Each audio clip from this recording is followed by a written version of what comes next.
Hello everyone, আমি পূজা। তোমরা দেখছো পূজাস লাইফস্টাইল চ্যানেল। এই চ্যানেলে তোমাদের সবাইকে অনেক স্বাগত, অনেক ভালোবাসা। আশা করছি তোমরা সবাই অনেক ভালো আছো, আর আমিও ভীষণ ভালো আছি। চলে এসেছি আরও একটি নতুন ব্লগ নিয়ে। আর দেখতেই পাচ্ছ আজকের ব্লগটা একটু অন্যরকম। চলে এসেছি অনেক রকম শাড়ির কালেকশান নিয়ে। ভাবলাম তোমাদের সঙ্গে আজকে এই শাড়ির কালেকশানগুলো শেয়ার করা যাক। তো চলো দেখানো যাক আমার শাড়ির কালেকশানগুলো। তো প্রথমেই শুরু করছি আমি ঢাকাই জামদানি দিয়ে। তো দেখো আমার প্রথম ঢাকাই জামদানি শাড়িটা। তো এই শাড়িটা দেখো, এই শাড়িটা হচ্ছে সফট ঢাকাই জামদানি যাকে বলে। তো এই শাড়িটা আমি আমার স্বাদে পেয়েছিলাম, আমার একটা ননদ আমাকে গিফট করেছিল শাড়িটা। তো এটা একটু কমলা কমলা টাইপের কালারটা, আর হচ্ছে হলুদ আর সবুজ দিয়ে কম্বিনেশন করা। তো শাড়িটা তো ভীষণ সফট। আমি একবারই পরেছিলাম শাড়িটা পুজোর সময়। তো শাড়িটা পরে মনে হচ্ছিল না যে শাড়িটা আমি পরেছি গায়ে, এত সুন্দর শাড়িটা। তো চলো দ্বিতীয় শাড়িটা তোমাদের সঙ্গে শেয়ার করা যাক। তো দেখো এই শাড়িটা হচ্ছে হাজার বুটি শাড়ি, আই থিঙ্ক, আমার মনে হয়। তো এই শাড়িটা অল ওভার তো ব্ল্যাক কালার, আর হচ্ছে পাড়টা দেখো গোল্ডেন ওয়ার্ক করা আছে, আর হচ্ছে পান পান ডিজাইন হচ্ছে এটার একদম নিচটাই হচ্ছে পান পান টাইপের করা। আর পুরো শাড়িটায় এই দেখো এই রকম ছোট ছোট ছোট ছোট বুটি দেওয়া আছে, আর অল ওভার শাড়িটাই হচ্ছে এই রকমই। তো একটু গায়ে পরে তোমাদের সঙ্গে দেখালাম যে শাড়িটা কীরকম।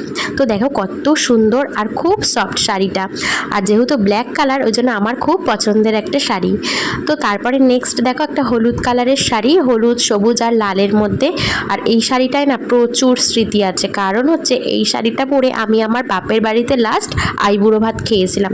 তো স্বাভাবিকভাবে এই শাড়িটা তো আমার খুব পছন্দের একটা শাড়ি। আর তোমরা যদি চাও আমি এর পরের ব্লগে আমার ব্লাউজ কালেকশানগুলো তোমাদের সঙ্গে শেয়ার করব। তো চলো নেক্সট শাড়িতে যাওয়া যাক। তো তার আগে এই শাড়িটা একটু ভালো করে দেখে নাও।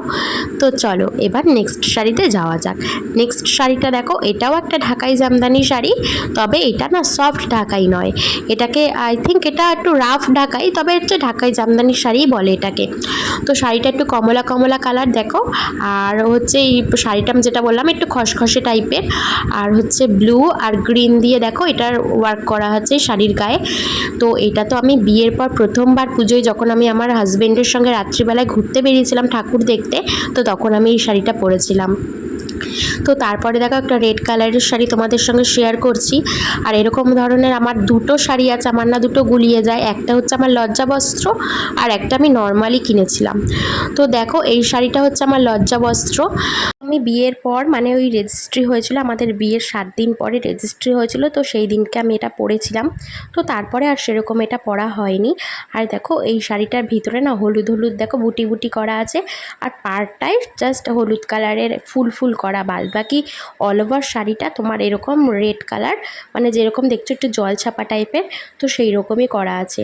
দাঁড়াও শাড়িটা খুলে ওই ভেতরের কুচির পার্টের অংশটা তোমাদের সঙ্গে শেয়ার করি। দেখো এখানে হলুদ কালার দিয়ে কলকা মতন ডিজাইন করা আছে, শুধু এই মানে কুচির জায়গাতেই হচ্ছে হলুদ কালার করা, মানে বাদবাকি জায়গায় লাল কালারই। তো দেখো নেক্সট শাড়ি দেখাই। আমার দেখো ওই শাড়িটা আর এই শাড়িটা অনেকটা এক ধরনের। তো এটাও তো বিয়েতেই নেওয়া ছিল, আমাদের বাড়ির থেকে দিয়েছিল, মানে যেটা হচ্ছে বৌভাতের দিন রাত্রিবেলায় পরে, তো সেই দিনকে আমাকে এই শাড়িটা দেওয়া হয়েছিল। তো ওই দেখো ওই শাড়ি আর এই শাড়ি অনেকটাই এক। তো তোমাদের কেমন লাগছে আমাদের শাড়ির মানে আমার শাড়ির কালেকশানগুলো অবশ্যই কমেন্ট করে জানিও। তো দেখো নেক্সট এই শাড়িটা আমি পুজোর সময় নিয়েছিলাম, এবার দুর্গা পুজোয়। তো এটা তো আমি পরেছিলাম ওই লক্ষ্মী পুজোয় আমাদের বাড়িতে, আর কার্তিক পুজোর দিন পরেছিলাম। তো তারপর আর সেরকম পরা হয়ে ওঠেনি। তো এইগুলো তো নর্মালি পুজো বাড়িতেই এগুলো পরে এই শাড়িগুলো, তো সেই জন্যই কিনেছিলাম।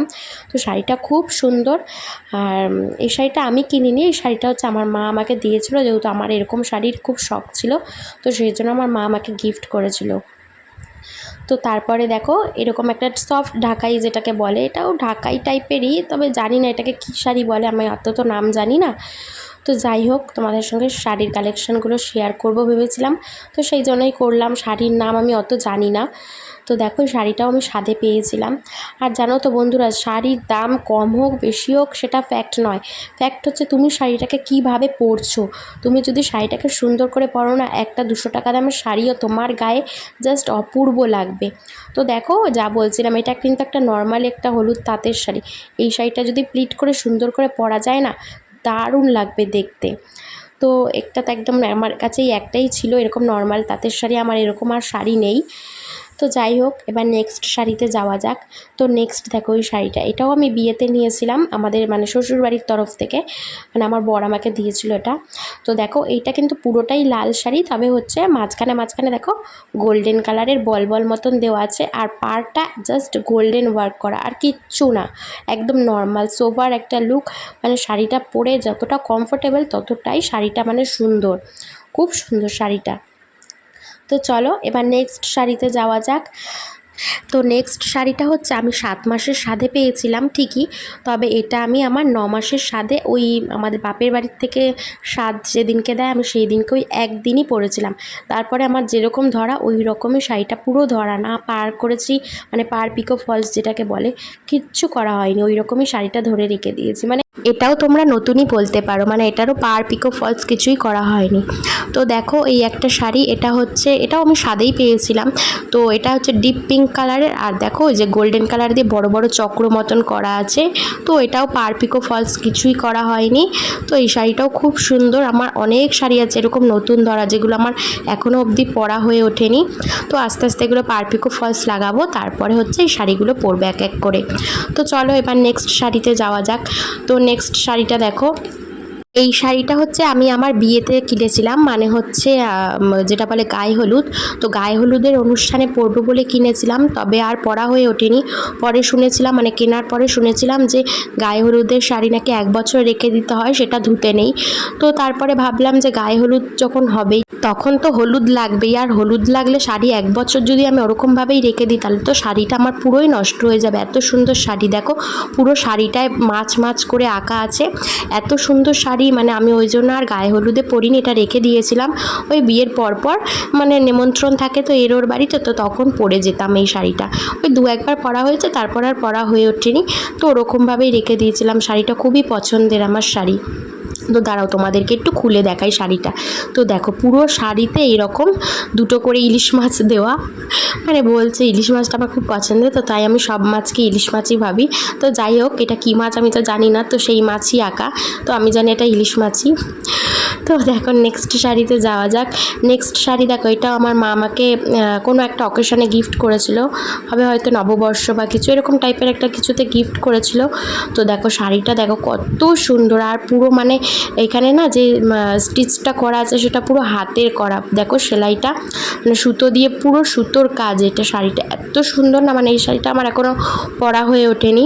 আর দেখো এই আঁচলটা এরকম ছোট ছোট ছোট ছোট এরকম কি বলে এগুলোকে, এগুলো করা কাজগুলো। তো শাড়িটা দেখো একটু তোমাদের গায়ে ধরে দেখাই। তো দেখো কত সুন্দর লাগছে, মানে হলুদ জিনিস মানেই সেটা সুন্দর, তাই না? হলুদ বলো লাল বলো, এগুলো মানে যাকে পরবে তার পুরো মানে লুকটাই চেঞ্জ হয়ে যাবে। তো যাই হোক, অনেক তো কথা বললাম, এবার নেক্সট শাড়িতে যাওয়া যাক। তো নেক্সট দেখো এই লাল কালার, মানে এটা লাল না, এটা হচ্ছে ডিপ পিঙ্ক কালার। তো ডিপ পিঙ্ক আর ইয়েলোর কম্বিনেশন। তো এটাও মা আমাকে কোনো বছর কোনো কিছুতে দিয়েছিল বিয়ের পরপরই, তো এটাও আর পরা হয়ে ওঠেনি। আর মা এরকম 2টো শাড়ি কিনেছিল, একটা নিজের জন্য কিনেছিল হচ্ছে রেড আর ইয়েলো, আর আমাকে দিয়েছিল এরকম ডিপ পিঙ্ক আর ইয়েলোর মধ্যে। তো দেখো শাড়িটা খুব সুন্দর শাড়ি। তো এখনও তো এটার পার পিকো ফলস কিচ্ছুই করা হয়নি, তো ওরকমভাবেই রেখে দিয়েছে। আসলে সেরকম কোথাও আমি তো এখন শাড়ি পরি না, নর্মালি চুড়িদার বলো এইসবই পরি, তো সেই জন্য শাড়িগুলো এরকমভাবেই রাখা আছে। আজকে অনেক দিন পর দেখো এগুলোর শাড়িগুলো ভাঙলাম, মানে ফার্স্ট ভেঙে আমি দেখলাম যে ভেতরটা কীরকম, যেরকম দিয়েছিল আমাকে সেরকম আমি ধরেই আলমারিতে রেখে দিয়েছিলাম, খুলেও দেখিনি কীরকম। তো এখন তো খুলে দেখলাম না, বেশ শাড়িটা খুবই সুন্দর। এবার পার পিকো ফলস লাগাতে দিতে হবে। তো দেখো এই শাড়িটা দেখেছো, এই শাড়িটা তোমাদের আমি দেখাচ্ছি, দাঁড়াও ওয়েট। দেখো ওই ওপরের ফটোটা দেখতে পাচ্ছ, ওই ফটোতে যে শাড়িটা পরে আছি সেইটাই এই শাড়িটা। তো ওই শাড়িটা আমি একবারই পরা হয়েছে, মানে ফটোশ্যুটের জন্য আমি পরবো মানে ভেবেছিলাম, তো সেই জন্য তখন এই শাড়িটা খুলে আমি নিজে একা একা ওই মানে এক পিন করে পরেছিলাম। তো ওইটাই লাস্ট পরা, আর পরা হয়ে ওঠেনি, ওই রকমভাবেই রেখে দিয়েছিলাম। তো শাড়িটা খুব সুন্দর, খুব সফট আর খুব হালকা। তো এই শাড়িটাও হয়তো বিয়েতেই পেয়েছিলাম, আমি ভুলে গেছি এই শাড়িটা আমি কবে পেয়েছিলাম। তো যাই হোক, শাড়িটা কেমন লাগলো জানিও। তো দেখো বন্ধুরা, এই শাড়িটাও আমি স্বাদে পেয়েছিলাম। আর এই কালারটা দেখো কি সুন্দর, তাই না? মানে জাম জাম কালার। আর আমার না এই কালারের শাড়ি আর নেই, এই একটাই বলতে পারো। তো দেখো শাড়িটার লুকটা দেখো কি সুন্দর, কি সোভার একটা লুক। তো এই শাড়িটা তো আমি একদিনই পরার সৌভাগ্য হয়েছিল, আমি ভাইফোঁটার দিনকে পরেছিলাম। আমি পাশে সেই ছবিটা অ্যাটাচ করে দিলাম, তোমরা দেখে নাও। দেখো জাস্ট শাড়িটা পরে আমাকে কত সুন্দর লাগছিল। মানে শাড়ি দেখতে আর এক রকম হয়, আর পরলে সেই শাড়ির সৌন্দর্যটাই পাল্টে যায়। বন্ধুরা, আমার ভিডিওটা অনেকটা লম্বা হয়ে যাচ্ছিল বলে আমি পার্ট 1 পার্ট 2 করে তোমাদের সঙ্গে শেয়ার করব। আর ততক্ষণের জন্য তোমরা সবাই ভালো থেকো, সুস্থ থেকো। পার্ট 2 ভিডিও খুব তাড়াতাড়ি আসছে। আর এই শাড়ির কালেকশনগুলো তোমাদের কেমন লাগলে অবশ্যই জানিও কমেন্ট বক্সে। ভিডিওটি ভালো লাগলে অবশ্যই লাইক আর সাবস্ক্রাইব করতে ভুলো না যেন বন্ধুরা। ততক্ষণের জন্য তোমরা সবাই ভালো থেকো, সুস্থ থেকো। দেখা হচ্ছে নতুন কোনো ব্লগে নতুন রূপে। টাটা।